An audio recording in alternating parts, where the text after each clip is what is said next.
Howdy, all y'all. I'm having kind of a lazy day today.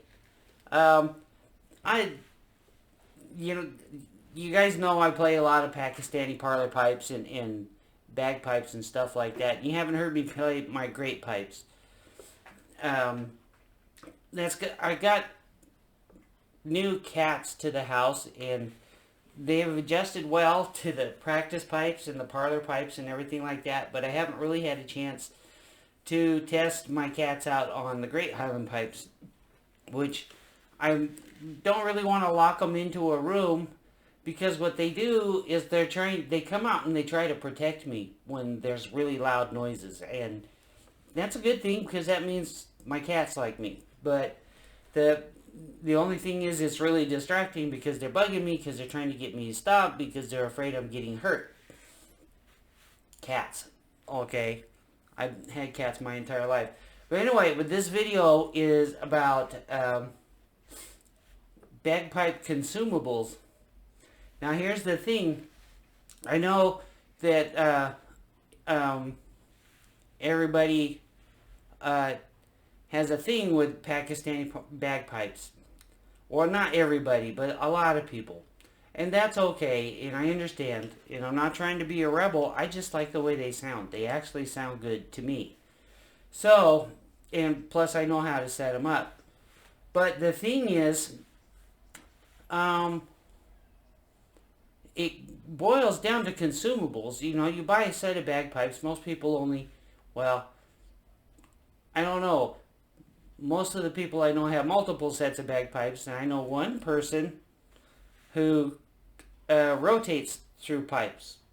He'll pick up a set and sell them.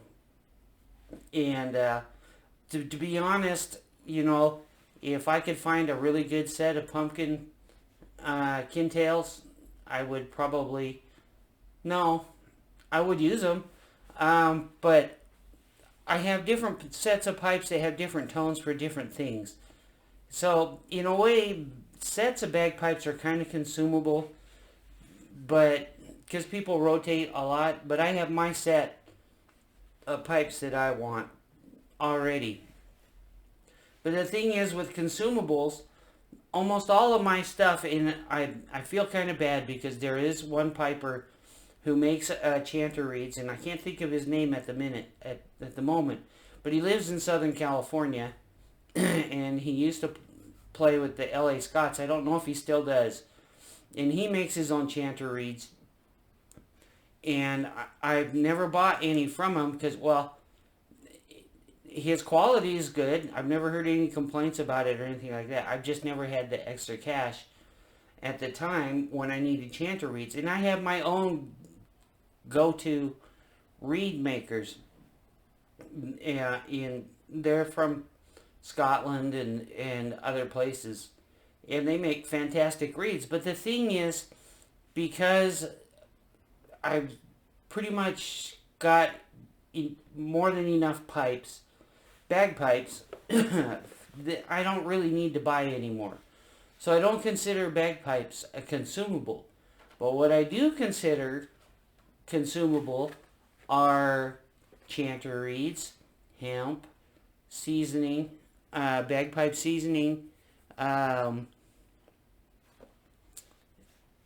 stuff like that. And I have a huge collection. Well, I don't know how to compare myself to other pipers, but I have a huge collection of drone reeds. That's a consumable. These, you won't see these anymore because this guy doesn't make these anymore. We don't consider drone reeds. These sound awesome in my Drummonds, and the only problem is the only blades, these aren't made anymore, and the only blades that seem to work with these drones are the Shepherd. I think they're SM90 reeds, which I don't own a set of. But these are really mellow. These would be really good drone reeds in my kintails or my Drummonds for pibroch, but I don't play pibroch. And that's not because I don't want to. It's because I'm not getting younger, and memorizing stuff takes me way longer. I could spend 3 years memorizing one. Sorry. That probably means something in some language. I could probably learning one pibroch could probably take me 3 years, just because of that. And I tend to, because I started piping when I was older, I crush things a lot. But I had, Duncan Suter, Easy Drones, Balance Tone. Balance Tone is my go-to, because those drone reeds, balance tones, for me, are kind of like the Model T of drone reeds, and that's not a bad thing. I'm not being derogatory towards it, because those things work in everything. And now that they come in different strengths and stuff like that, and different tone modalities, I have a hard time playing other drone reeds. Now, I do have a set of Pakistani parlor pipes that right now they're down, because I'm going to do a video on fixing them so that they come back.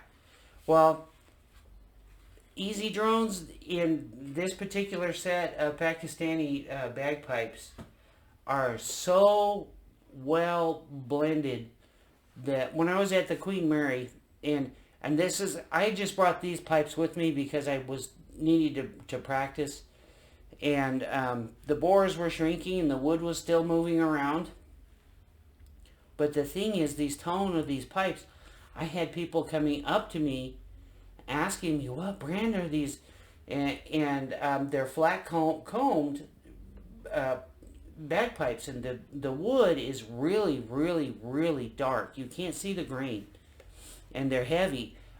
Playing them, and they have full nickel engraved mounts and everything like that. One of the mounts hits the collarbone right there. So if you play these pipes for more than an hour or so, it starts to hurt right here, because they're heavy, for one thing, and for the other thing, that the mount is hitting you right in the collarbone right there, and it's distracting after a while. But the way they sound, I had people, when I played them at San Diego twice, and people would come up and, wow, what are those, they just sound really, really good. And as soon as they see the carving on the slides and the mounts, they're like, oh, they're Pakistani. And then they just walk off. But San Diego, in Escondido, and then there's a memorial, and I can't remember the name of the memorial. I played them there. I played them at the Queen Mary. I played them in Ventura. And people walk up and they're like, wow, what are those pipes? They sound so good with the Easy Drone reeds, because they're just crazy, just beautiful pipes, and they sound so good compared to my playing back then. That people would be like, your pipes are great, but you need work. So, okay. And then, like bagpipes galore, Steady Drones, that's consumable. I bought those. Got MG reeds. That's a consumable. I'm buying other people's stuff to make things work. So RT Shepherd drone reeds. I never really played these that much because I couldn't figure out. Well, the thing is, replacement bridles and stuff like that. At the time when I was in Southern California. But the thing is with the Pakistani pipes, because I'm experimenting with so many different things, I try different things. Like for me, because I know the older chanters use a molded reed, or they sound better, in my opinion, with a molded reed, because it makes the chanter sound more horn-like. more like an instrument. Ridge cut reeds to me are sharper and brighter, but they're harder for me to work with because I'm not good at adjusting the strength and relieving them. Even if I scrape with just powder, just enough powder to adjust the reed, I still somehow manage to get it wrong. I think the ridge cut reeds are supposed to probably be just pinched and played because they don't respond like molded reeds do with just the razor blade relieving. And I only really do that when it's an emergency, when one of my reeds decides to die, and if I'm competing. Well, I need a reed that the tunes aren't very long when you're a low level competitor. So I get the sound right for a month or so. But I've seen other pipers. One pipe major in Southern California, he took his chanter out, and I looked at his reed, and it was all moldy and green and weird colors. And I'm like, how do you play that? And he's like, well, I just play it. I'm like, still sounds good. And I'm like, you're going to catch a disease. So that's what I'm thinking. I didn't tell him that. He's a pipe major. You don't tell a pipe major that stuff. But now I have the ability to make just about any chanter work, unless it's a total hunk of junk. And there's a couple of chanters that I have that don't have a name on them, and I can't get any of my chanter reeds to work on them. But I still buy lots of chanter reeds. That's a consumable, and most of my suppliers are from America or Scotland. I have one chanter reed that came from Australia, and I keep that one because that was for the very first pipe chanter I chose out was a McClellan, and I think the chanter reed was a Harrison from Australia, and it has green hemp on it, and I've had that chanter reed since the 2000s. It's no good anymore, but I still keep it because I'm one of those crazy sentimentalists that the first of something. So anyway, I have my original Pakistani blackwood pipes that I want to bring back up online, and I figured out what I need to do with them to get them working. And I'm letting them, because living up here in Utah, it's so dry, and the wood's going to move around a little bit more. So mainly what I've done is I've just done my gluing to make sure everything stays in place. And then I need to hone the tone chambers so that everything will slide. It'll just bring everything back into spec. It's not going to mess up the sound of these pipes, trust me. There's some people that are real particular about certain things, and I'm like, bagpipes are tuning chambers and holes. And in my opinion, the biggest effect on the tone is the bell and the top, and the way that sound exits the bell. And there's, of course, the density of the wood. I mean, you can tell the difference. It's like a clarinet or an oboe. You can tell the difference between a blackwood instrument and a plastic instrument, and the softwood or fruit wood. They all have different tones and different voices, and I don't care if anybody believes this or not, but different types of wood have different spirits. Not spirits, but you know what I mean, characters. So, and here comes Jules, because I'm talking. Hi, kitty. So, it comes down to what you like. There's some people that'll go through 3 or 4 sets or rotate sets of bagpipes all the time. I'm a sentimentalist. I like the pipes that work for me work great. And one set of bagpipes, I need to get them redone. But Somebody outside is freaking out.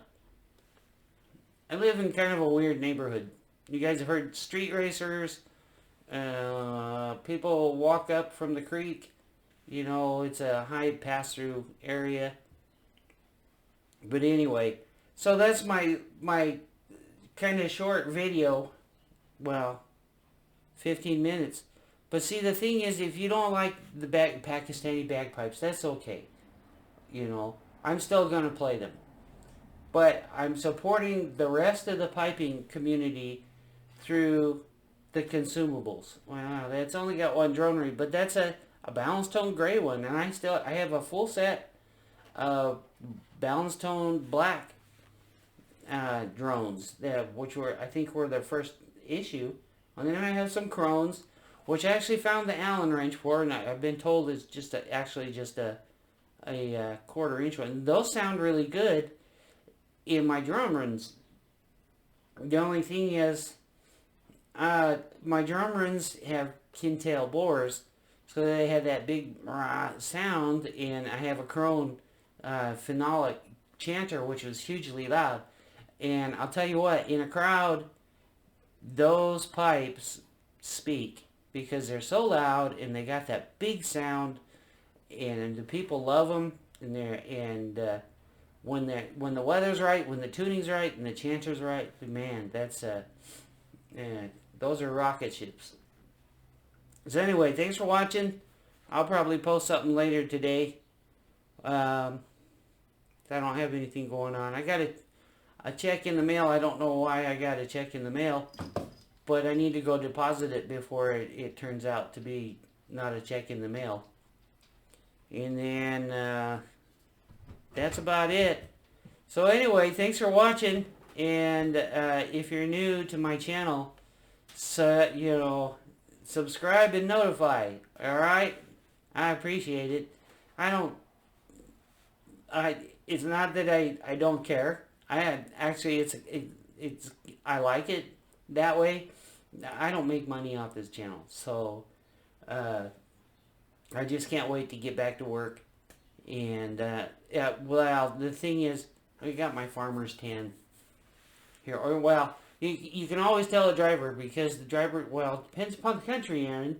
But I'm in America, so your left arm has a darker tan than your right arm because you're driving. And hopefully I'll get back to work soon. They did a lot of cutting. I'll get a picture, but I'm not. I don't really want to post it on the internet because I'm not into gore. But there it is. I don't get shocky when I get really bad wounds, which is kind of stupid because I think shock is there to protect you. But anyway, that's a ramble on a different subject that this channel's not about. So anyway, there it is. Thanks for watching, and subscribe and notify. And for these people that don't like the Pakistani pipes, it's actually more about the Consumables. It's not because you technically buy one set of pipes and you keep it and you play those. That's not a consumable. And I would think that a lot of piping companies make a lot more money off of the Consumables, which, by the way, let's say I have my collection of Gibson chanter reeds for my practice pipes, and I do buy chanter reeds from Bagpipes Galore and a couple of other companies. Most of it's just off online, and it's all about experimenting and learning. That's it. Remaining flexible. You can't make one set of pipes sound the same as another set of pipes. You have to appreciate the character that's the individuality of certain pipes. And certain bores create certain specific tones, but there's a lot of different variation between pipes. And right now, the antique pipes are really popular. And that's okay. I have an older set of pipes and some Robertsons, and some nail or nail and drum runs. I really, really, really, really, really want a set of pumpkin kintails. But that's not going to happen because I've got enough sets of pipes, and a couple of people have told me, you got a bunch of sets of really nice pipes, and you don't need any more. And I'm like, you know, and I'll never be a person that plays one set of pipes because they're good for different situations. Anyway, I can't help it rambling. Consumables, okay, guys? That's what it's about. I support the bagpiping community. I try to broaden out my support, even if I'm only spending $80 in one spot. Okay, that's $80 of goodwill towards the company that made that product. And some products don't work for me, but I'm not going to bag on them because that product probably works really well for somebody else, you know. But if I do a review on something, I'm going to be honest about it, whether I can make it work for me. That doesn't mean it's not going to work for somebody else. So, okay, bye. Thanks for watching.